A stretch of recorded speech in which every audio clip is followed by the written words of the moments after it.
بسم الله الرحمن الرحيم. الحمد لله رب العالمين، والصلاة والسلام على سيد الأنبياء والمرسلين محمد صلى الله عليه وسلم وعلى آله وأصحابه أجمعين. سلسلہ فتوحات مکیہ، جلد 1، باب 17، موضوع علم الہی، تقدیر اور بندے کا باطنی سفر، حضرت شیخ اکبر محی الدین ابن عربی رحمہ اللہ۔ تمہیدی کلمات۔ ناظرین کرام، فتوحات مکیہ کا یہ سلسلہ ہمیں صرف علم نہیں دیتا بلکہ ہمارے باطن کو جھنجھوڑتا ہے، ہماری سوچ کو نیا رخ دیتا ہے اور ہمیں ابدیت کے اس مقام تک لے جانے کی کوشش کرتا ہے جہاں بندہ اپنی ہستی کو اللہ کی مشیت میں فنا دیکھتا ہے۔ گزشتہ باب میں ہم نے توکل، معرفت الہی اور عبد و رب کے تعلق کو سمجھا۔ آج باب 17 میں ہم ایک نہایت نازک مگر عظیم موضوع کی طرف بڑھتے ہیں، علم الہی، تقدیر اور انسان کا باطنی سفر۔ حضرت ابن عربی رحمہ اللہ فرماتے ہیں کہ جب تک بندہ علم اور تقدیر کے تعلق کو نہیں سمجھتا، وہ نہ تو توکل کی حقیقت پا سکتا ہے اور نہ ہی معرفت کے دروازے اس پر کھلتے ہیں۔ علم کی حقیقت معلومات نہیں، نور۔ عام طور پر ہم علم کو معلومات کا مجموعہ سمجھتے ہیں، مگر شیخ اکبر کے نزدیک حقیقی علم وہ ہے جو دل میں نور بن کر اترے، وہ علم جو انسان کو اس کی حقیقت دکھا دے، اسے اس کی حد پہچنوا دے اور رب کی عظمت کے سامنے جھکا دے۔ قرآن ہمیں بتاتا ہے وَاتَّقُوا اللَّهَ وَيُعَلِّمُكُمُ اللَّهُ، اللہ سے ڈرو، اللہ تمہیں سکھا دے گا۔ یہاں علم کا تعلق تقویٰ سے جوڑا گیا ہے، عقل سے نہیں، یعنی جتنا دل پاک ہوگا اتنا ہی علم حقیقی عطا ہوگا۔ تقدیر، جبر یا حکمت۔ باب 17 میں حضرت ابن عربی رحمہ اللہ تقدیر کے مسئلے کو نہایت لطیف انداز میں بیان کرتے ہیں۔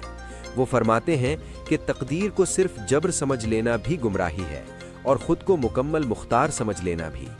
بندہ کسب کرتا ہے، ارادہ کرتا ہے، مگر اس کے ارادے کے پیچھے بھی اللہ کا ارادہ کار فرما ہوتا ہے۔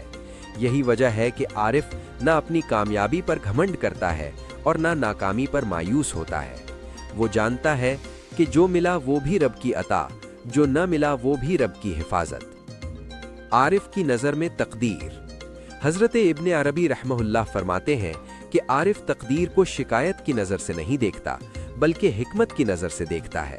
اگر اس پر تنگی آئے تو وہ کہتا ہے میرے رب نے مجھے اس حال میں دیکھا ہے کہ یہ حال میرے لیے بہتر ہے۔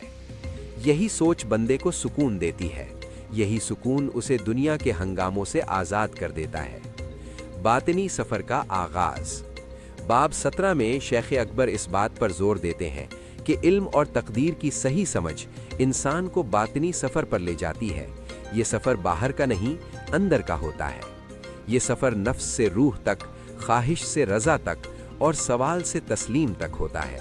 جو بندہ ہر حال میں اللہ کی رضا کو ترجیح دیتا ہے، اس کے لیے تقدیر خوف نہیں رہتی بلکہ قرب کا ذریعہ بن جاتی ہے۔ عبدیت کا اعلیٰ مقام۔ عبدیت کا مطلب صرف عبادت کرنا نہیں بلکہ ہر حال میں بندہ بن کر رہنا ہے۔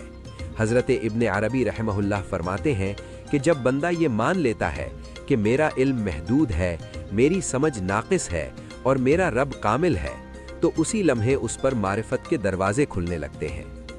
علم، تقدیر اور دعا۔ ایک سوال جو اکثر ذہن میں آتا ہے، اگر سب کچھ تقدیر میں لکھا ہے تو دعا کیوں؟ شیخ اکبر فرماتے ہیں کہ دعا بھی تقدیر کا حصہ ہے۔ جو بندہ دعا کرتا ہے وہ دراصل اللہ کے اس علم کے مطابق دعا کر رہا ہوتا ہے جو پہلے سے موجود ہے۔ دعا بندے کی عاجزی ہے اور عاجزی معرفت کی کنجی ہے۔ نفس کا فریب۔ باب 17 میں شیخ اکبر نفس کے فریب سے بھی خبردار کرتے ہیں۔ نفس کبھی تقدیر کا بہانہ بنا کر گناہ کو جائز ٹھہراتا ہے اور کبھی علم کے نام پر تکبر پیدا کرتا ہے۔ عارف وہ ہے جو علم کو عاجزی میں بدل دے اور تقدیر کو صبر میں۔ عمل اور سپردگی کا توازن۔ یہ باب ہمیں یہ بھی سکھاتا ہے کہ نہ تو عمل چھوڑ دینا درست ہے اور نہ ہی صرف عمل پر بھروسہ کرنا۔ بندہ عمل کرے مگر نتیجہ رب پر چھوڑ دے۔ کاشت بندے کی، پیداوار رب کی۔